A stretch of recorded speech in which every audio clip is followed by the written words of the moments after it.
LR, the liberal redneck here, coming to you from a country getting a very hard lesson in the elections have consequences category.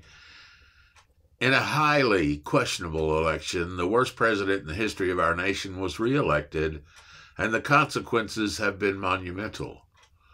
The new administration, led by a convicted felon and rapist, is following the playbook of an elite group of imperialists called Project 2025.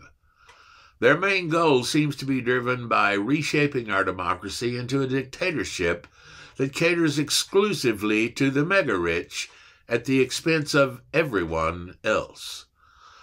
Their first step was to create an administration of incompetent idiots who blindly follow their directives. The main problem with this move is that the idiots are much more incompetent than they realized, as exemplified by the actions of the head idiot, President Donald J. Felon. Felon is a dangerous idiot who thinks he's a genius despite overwhelming facts to the contrary.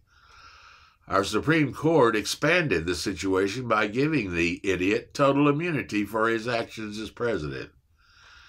His House of Representatives, led by likely closeted gay Speaker Mike Johnson, has gone so far as to threaten federal judges who dare to question Felon's more outrageous actions. This is directly tied to a federal judge stopping Felon's attempt to use the ancient Alien Enemies Act to rid the country of those he thinks are unfit to be in our country, otherwise known as non-whites. The judge ordered Felon to stop a plane carrying a group of suspects to El Salvador, and he ignored the order, which greatly angered the judge. In a classic example of karma, that same judge has been handed another of Felon's gigantic screw-ups, using the Russian chat app Signal to discuss secret war plans, and accidentally including a respected journalist who is not a supporter in their chat.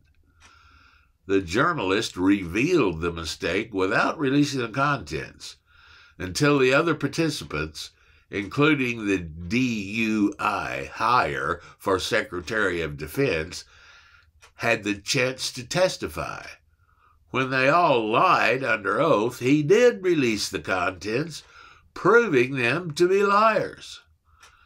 Naturally, Felon declared the journalist's action to be a witch hunt, his go-to statement for anyone who legitimately questions his actions. Under Felon, the U.S. has gone from being the leader of the free world to being the enemy of the free world, and the result is disastrous. We no longer have allies other than maybe Russia and Israel, two nations supported by Felon at war with their envisioned enemies. The likelihood of a military coup d'etat, removing Felon and his fellow idiots from power, increases each day he is in office.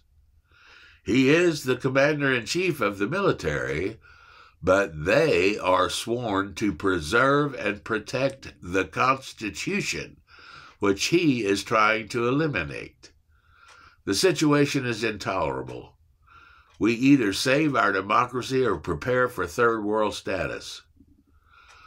We established our nation in 1776 with a revolution. It may be time to start another one. Thanks for listening, and do the right thing to save the United States of America.